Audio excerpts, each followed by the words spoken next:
Hello, tunia ni ko lim hom ki dio sel la mail he pa hen thado te tu chunga thado in pi te tu chunga phaya ache naw chi pen hi ase hi in na chi ke ken ka phu thu a ka sei di hi pu in la ase dan chena ka sei di hen ji chun izotele anagyal se vin tvin izotele ai lo hen sei khaw ni te ka ti ya clarification khan bol ma sat hin tin la ya ama sei dan chena bo ka sei di hin tin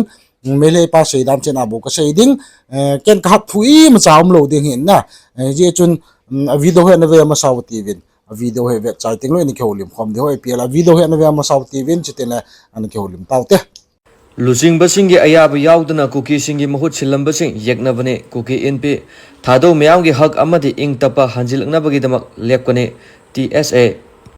thado inpi Manipur TIM gi mihut taraga turukna Imphal da chatuna maitai gi civil society organization singa unaduna wari sanakhi bagi thong ado yaningdaba utuna kuki gi lusing basing gi ayab yaudna kuki kanglup ki represent tawna bo honaramba myoi khudimak kanglup asigi yekna bani haina logani haina kuki inpi na phongdrokle amoromda Manipur gi yelomoi singe apun bagi saktam sagana bagi damak thado amadi maitai furuki marakta wakhal taminana ba wari sanakhe ba adu lamdam chi da ing tapa purukna bagi achum khongthang ni thado myam gi hak amadi lamdam chi da ing tapa hanjalakna bagi damak lepkani haina thado student association TSA na phongdokre kuki inpi Manipur na thadrok pa cherol amana hai legitimate oiba kuki luchingba singi ayaba yauduna thado inpi Manipur natraga lanai mioi sina myam gi mahut sinana ba honaраклabade makhoi adubu kuki singi yakna bani haina logani ing tapa hanjilakna bagi mengda hojik oire phim asida Imphal chatpa haibasi aru wahang amani haina lowe oire phim asida kuki micham kaya hojik fawba awaba chetheng mayung aduna leiribani mioi kya amana mayum makai leitaduna relief camp singda changjapam logduna leiribani haibasi khangpham thoi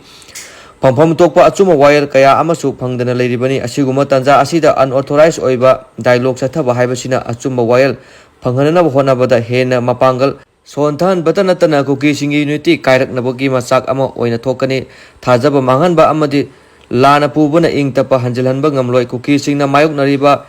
injustice sing asi pukatuna kanglup asigi asengwa mihut singa tasengna wari sanaba mathau tai maram aduna kuki kanglup ki justice safety amadi security gi damak tanduna lagliba demand sing asi kanaguma kharana lamkhang da hijack townaba amadi semdok chadoknaraba honarakpada mari lineba singna thajabiganu haina kuki NP gi chero aduna makha tarakle amoromda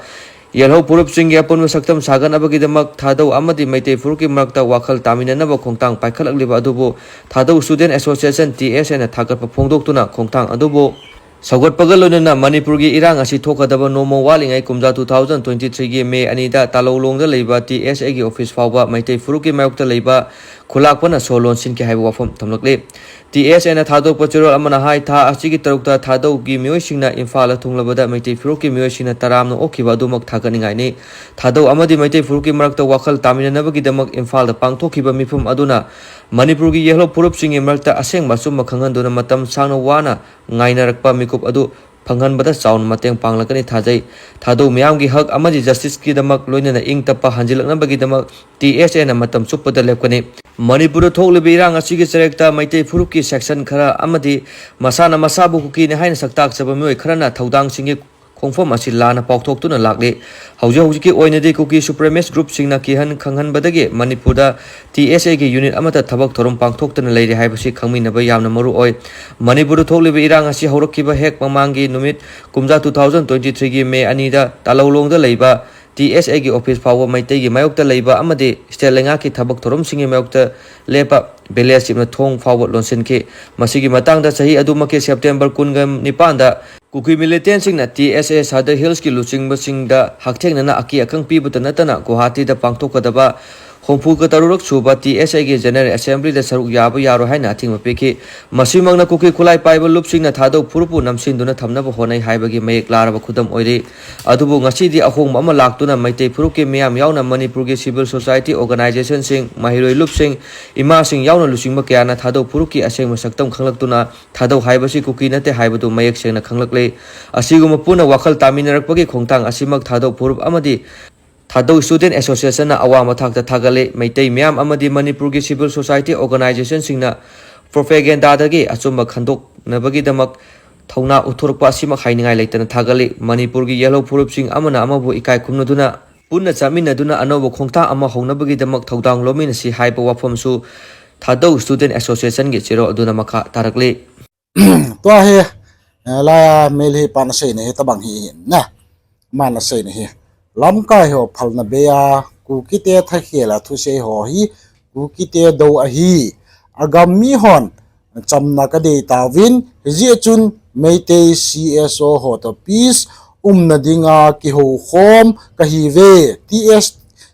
10 ase o hi thado 10 chon le khan ven bit na ding zong a hi tiu ama mimal le ama organization phat chum na dinga thu ama organization le ama phat chum na dinga dinga thina thai cham tia ki he infal valley alut hon supi ki tha ki mat ain alo ki hal pi a relief ke ma ho gen the ta o mo we ti hin he jing nga hi thudi thuta a chunga thu kitin to ka in koiman mel man de to chamna thu seda hen tia he se hi na chbal hi to banga ku ki in pi he pe lowa kalsong jing ho ji in ki pum khan asu se jo a hi ku ki ten justice amu to ka ovin koiman chamna thu seda hen tia he mel he pan kim ten asi tia he se na chbal la se kin na hen an tha do ten a culture le ka identity ka ven bit na ding wa justice thado 10 kamu ngai a hi tsa office government office ho banga ko ki kha khum pi ve tia he mel he pan hita he ase na chban la he ga ise ki diu che hela chban le ta he na se mel he pan ta na se kinin in district unit tsa ho jong ku ki hon a function sa po ve ningkum september sa gowati a kingun jong chu ku ki hon a phalpi bobin ku ki super mercy je in thado hon agam mi di ta ho to chandil a cheng khom ding de ade in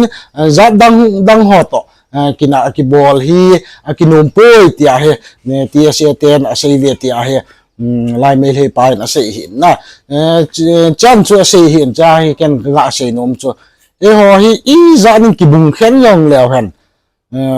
tsa ang koi mas dang hi pon ku ki ang koi mas dang hi pon e ho kina the a hello a ki sei se the i pu pet ja i pan khom na wa hoi ta pang khom dil de lo ti ven min e se now hi zo tel mi noi om dan ku ke noi si ale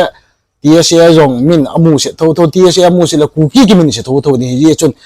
chilanga hen ka sei nom chu le e ho hi koi ta pho ki dem pu ti vin tsa ang koi mas dang hi pon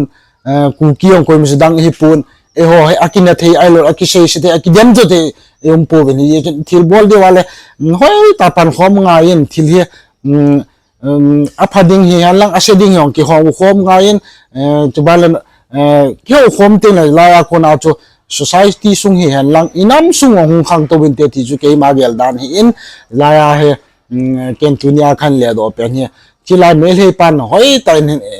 e ho sung thuang he ve ti hoi ta ki muin na hila ko na ong he e hon thil gu nyao ai lo le isung ka mel he on ho sang he zo ve ti ju ka si no min din tunia kan le do the chu hi chan chu hi in mel he pa thu se chu kan le do the chu ken la he ka lung gel i ma sa khap bi om pon la mel he pa se bang chana ka se in ji chun comment wang apalo ai lo le i khat na ma bol po tivin na hon na lung gel na ngai dan wang nan se the i wen na he ong la tunia ka video sim do the chu hi chan chuin tin ki pa omin bula pana top chana ni no vet pi ho zo se chunga ki pa thu lom ka sen chbal le mi hem hinan se hil ai lo le na ngai ma du ka se do kha mong le ki ngai da mun tivin tunia video ga sen do the chu chan chu tan tin pha dang ki dang video